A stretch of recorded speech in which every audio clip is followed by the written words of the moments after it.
இன்னைக்கு வீடியோவில் நம்ம என்ன பார்க்க போகிறோம் பார்த்தீங்கன்னா, ஜெர்சி பார்த்துருந்தா தெரியும், வேறு எதுவும் இல்லைங்க, சிஎஸ்கே அப்டேட்ஸ் தான் பார்க்க போகிறோம். அப்டேட்ஸுன்றதை விட இப்போது ரீசெண்ட் டைமில் வந்து நிறைய ரூமர்ஸும் நிறைய ரீடென்ஷனோட ரூமர்ஸ் வந்து அதிகமாக பேசப்பட்டது. அதில் முக்கியமாக பார்த்திங்கன்னா தளபதியை பற்றி தான். தளபதினா வேறு யாரும் இல்லைங்க, சர் ஜடேஜாவை பற்றி தான். இன்றைக்கி நம்ம வீடியோவில் என்ன பார்க்க போகிறோம் பார்த்தீங்கன்னா, டெஃபினட்டாக எல்லோ ஜெர்சி போட்டிருக்கோம். வேறு என்ன, சிஎஸ்கே பற்றி தான் பேச போகிறோம். சிஎஸ்கே பற்றி பேசுறதுக்கு முன்னாடி என்னென்னா, ரீசெண்ட் டைம்ஸில் வந்து நிறைய ரூமர்ஸ் வந்து போயிட்டுருக்கு ரீடென்ஷனை பற்றி. ஓகே, அண்டு நிறைய டாக்ஸும் போயிட்டு இருந்தது. ஈவன் சிஎஸ்கேவோட அஃபிஷியல் பேஜ்லையுமே போட்டுருந்தா காசி விஸ்வநாதன் அவரை பற்றி வந்து அவர் வந்து பிரீத்தி இருந்தாலும் வந்து ட்ரேடை பற்றி பேசிட்டு இருக்கான்னு சொல்லிட்டு ரூமரும் நிறைய வந்துட்டு இருந்தது. பட் இது யாரும் பிலீவ் பண்ண வேணா வந்து சொல்லிட்டு அவங்க போட்டிருந்தாங்க. என்ன பிரச்சனைனா, we hear lot of things, lot of இன்சிடென்ட்ஸாக நடந்திருக்கு. ஸோ சிஎஸ்கே அப்படின்னு அந்த டீம் எடுத்துக்கிட்டிங்கன்னா, one of the iconic team in the world. ஒரு பிக்கெஸ்ட் ஃப்ரான்ச்சைசி T20 லீகில் எடுத்துக்கிட்டிங்கன்னா, அவங்க அடிக்காத ரெக்கார்ட்ஸ் இல்லை, அவங்க பார்க்காத கப்ஸ் இல்லை, அவங்க பண்ணாத அச்சீவ்மெண்ட்ஸ் இல்லை. ஓகே, அதெல்லாம் ஒரு பக்கம். ஸோ சிஎஸ்கேன்னு சொன்னீங்கன்னா நம்ம ஞாபகத்துக்கு முதல்ல வர்றது வந்து தலை தோனி தான். ஓகே, அதுக்கப்புறம் அடுத்தது பார்த்துட்டிங்கன்னா கண்டிப்பாக வந்து சின்ன தலை தான் தோணும். அதுக்கப்புறம் பார்த்திங்கன்னா அந்த வரிசையில் வந்து தளபதி தான் ஒரு பெரிய இம்பேக்டாக இருப்பார். முன்னாடியே அவர் ஆரம்பித்தது வேறு வேறு ஊருங்களாக இருந்தாலும் தளபதி சர் ஜடேஜாவை பற்றி தான் இன்றைக்கி நம்ம பார்க்க போகிறோம். அவர் ஆரம்பித்தது என்னவோ ஆர்ஆரில் தான் ஆரம்பித்தார். ஸ்லோலி அப்படியே வந்து அதுக்கப்புறமா சிஎஸ்கேக்குள்ளே வந்தார். சிஎஸ்கே பேண்ட் ஆகும்போது திரும்ப குஜராத் லைன்ஸ் போனார், திரும்ப சிஎஸ்கேக்கு வந்து வந்தார். ஓகே, ஸோ அவரோட மேக்ஸிமம் கெரியர் பார்த்துட்டிங்கன்னா இட் ஹேப்பன் வித் சிஎஸ்கே. எப்படி சின்ன தலை இருந்தாரோ அதே மாதிரி தான் வந்து தளபதியும் வந்து ஃபாலோ பண்ணுறாரு. அவரோட முக்கியமான இம்பேக்ட் என்னன்னு பார்த்துட்டிங்கன்னா, அவரோட ஃபீல்டிங்கும் அவரோட போலிங்கும் அவரோட ஆல்ரவுண்ட் பர்ஃபார்மன்ஸ் தான் ரொம்ப அதிகமாக பேசப்படுறது. சிஎஸ்கேல அவரை மாதிரி ஒரு பெரிய ஆல்ரவுண்டர் இது வரைக்கும் கிடையாது, இதுக்கப்புறம் வரப்போகிறது கிடையாது எனக்கு தெரிஞ்சு. ஏன்னா வந்து ஃபீல்டிங்கில் வந்து அந்த அளவுக்கு யாருமே த பெஸ்ட். ஒரு ஜடேஜா வந்து ஃபீல்டில் வச்சுக்கிட்டாலே ஒரு 10 ரன் நம்ம சேவ் பண்ண மாதிரி ஆல்ரெடி ஒரு 10 ரன் நம்ம ப்ளஸில் தான் இருக்குன்ற மாதிரி தான் ஒரு ஸ்டேட் இருக்குது. ஆல் ஓவர் த வேர்ல்டுலும் சரி, இந்தியன் டீமுக்கும் அவர் பண்ணதும் சரி, test and as well as the franchise டீமுக்கும் அவர் பண்ண ஃபீல்டிங்கும் சரி. ஸோ இது வந்து அவர் உள்ள டீம் கூட வைக்கும் போது +10 கண்டிப்பாக நம்ம கூடவே ஆட் பண்ணிக்கலாம். ஸோ அது மாதிரியான ஒரு ஒர்த்தான ஃபீல்டர் அவரை போய் ட்ரேட் பண்ணுறோம் அப்படின்றது வந்து ரொம்ப பெரிய இம்பேக்ட் கொடுக்கும் ஐபிஎல்லையும் சிஎஸ்கே ஹிஸ்ட்ரியிலும். Even I will be losing a little bit of respect from CSK. ஏன்னா சிஎஸ்கேவை பார்த்துட்டிங்கன்னா, சிஎஸ்கே போஸ்டிங் பார்த்திங்கன்னா அவங்க எல்லாருமே மதிப்பாங்க, ரொம்ப யூனிக்காக இருப்பாங்க, யாரு கூட சண்டை போட மாட்டாங்க, யாருமே ப்ளேம் பண்ண மாட்டாங்க. மற்ற ஃப்ரான்ச்சைசி மாதிரியெல்லாம் வந்து இவங்க அப்ரோச்சே பண்ண மாட்டாங்க. இவங்க அப்ரோச் பண்ணுறது வந்து வேறு லெவலில் இருக்கும், வேறு விதத்தில் இருக்கும். அவங்க போகிற போஸ்டிங்லேயே உங்களுக்கு நீங்கள் சிஎஸ்கே போஸ்டிங்கில் பார்த்தா தெரியும். But the biggest question, the biggest deal of the year, biggest trade சொல்லப்போனால் சர் ஜடேஜாவை வந்து சிஎஸ்கே வந்து ஆர்ஆருக்கு தர போகிறாங்களா? ஏன்னா ஆல்ரெடி பேசியிருக்காங்க. ஃபஸ்ட்டு வந்து பை கேஷ் தான் வந்து சேட்டாவை இந்த எல்லா பிரச்சனையும் ஆரம்பிச்சதும் சேட்டானை உள்ளே கொண்டு வரதுனால தான். சேட்டா வந்து உள்ளே வரணும். லாஸ்ட் இயர் லைக் இந்த இயர் ஐபிஎல் நீங்கள் பார்த்தீங்கன்னா அவருக்கும் ஆர்ஆருக்கும் வந்து ஒரு கம்யூனிகேஷன் கேப் இருந்தது, கேப்டன்சியில் பிரச்சனை இருந்தது, கொஞ்சம் நிறைய விஷயங்கள் உள்ளே போயிட்டு இருந்ததுனால வந்து he was like clear cut he don't want to play with RRன்ற மாதிரி ஒரு ப்ரொஸ்பெக்ஷன் இருந்தது. So CSK want to use that. கண்டிப்பாக வந்து சிஎஸ்கேல சஞ்சீவ் வந்து ஆடுறாருன்னா ஸ்டேட்டை நம்ம பக்கத்து ஸ்டேட்லேருந்து வர கண்டிப்பாக will be giving a lot of love to him.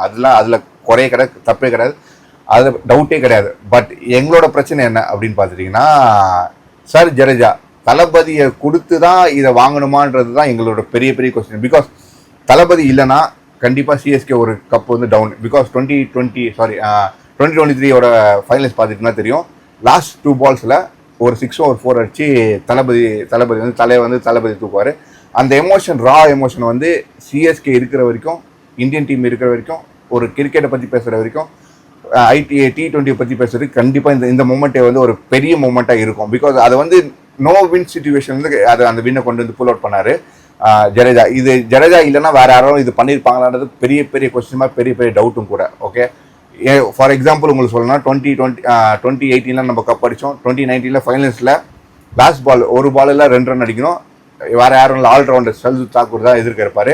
LPW வாங்கிட்டு நம்ம வந்து 1 ரனில் தூப்போம். இதுவும் ஃபைனல்ஸில் 1 ரனில் வந்து ஈஸியாக எல்லாருக்குமே தெரிஞ்சிருக்கும். எல்லாருமே அட்லீஸ்ட் அந்த 1 ரன் எடுத்து அந்த ட்ரையாவது பண்ணணும்னான்ற ஒரு காமன் சென்ஸ் இருந்திருக்கும். அவரோட ப்ரெஷர்னால அதை பண்ண முடியல. Because of the bigger match, bigger intention இருக்கும், ரெஸ்பான்சிபிலிட்டி இருக்கும் போது, நிறைய பெரிய க்ரௌட் இருக்கும் போது அவ்வளோ ஈஸியான விஷயம் நம்ம ஈஸியாக வாயில் சொல்லிடலாம். பட் அங்கே சிச்சுவேஷன் ரியாக்ட் பண்ணுறது அவ்வளோ ஈஸியான விஷயம் இல்லை.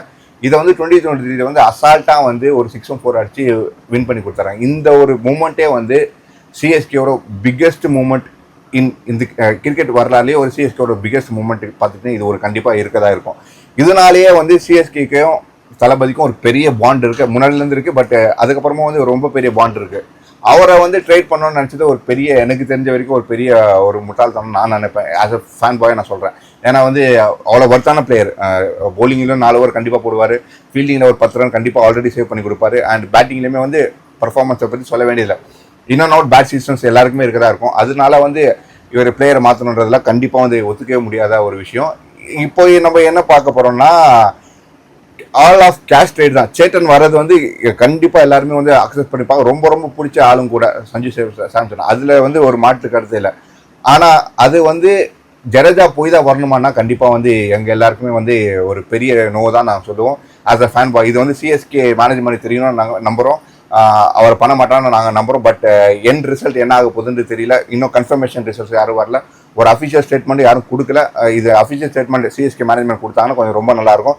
பிகாஸ் லாஸ்ட் 2-3 போஸ்டிங் நீ பார்த்துட்டீங்கன்னா கீழே இருக்கிற அந்த போஸ்ட்டுக்கு கீழே வந்து ஜடேஜா நோ ரிட்டென்ஷன், ட்ரேட் பண்ணாதீங்க, ஜடேஜா ட்ரேட் பண்ணாதீங்கன்னு சொல்லிட்டு தான் ஃபுல் அண்ட் ஃபுல்லாக வந்துட்டு இருக்க மேட்ச். சிஎஸ்கேயோட ரீசன்ட் போஸ்டிங்கில் நீங்கள் பார்த்துட்டிங்கன்னா நிறைய அந்த ரஞ்சியோட போஸ்டிங்கும் லாஸ்ட்டாக வந்து நேத்தன் எல்லிஸோட போஸ்டிங் போட்டிருப்பாங்க.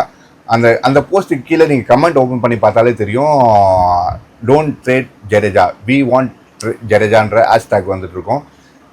இதை வந்து கண்டிப்பாக ஆஸ் அ ஃபேன் பாயாக நான் சிஎஸ்கே ஃபேனாக வந்து கண்டிப்பாக நான் சப்போர்ட் பண்ணுறேன். We want Jadeja back in CSK.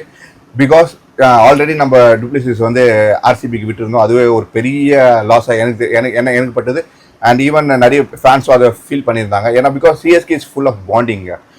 கப்புலாம் நம்ம அடிக்காத கப்பே கிடையாது. கப்புலாம் அப்புறம் ஃபேர்வெல் தலைக்கு ஃபேர்வெல் கொடுக்குறதுலாம் அதெல்லாம் ஒரு பக்கம் இருந்தாலும் வந்து பாண்டிங்க்கு பேர் போன டீம் சிஎஸ்கே, டேட்ஸ் ஆர்மி கூட சொல்லுவாங்க.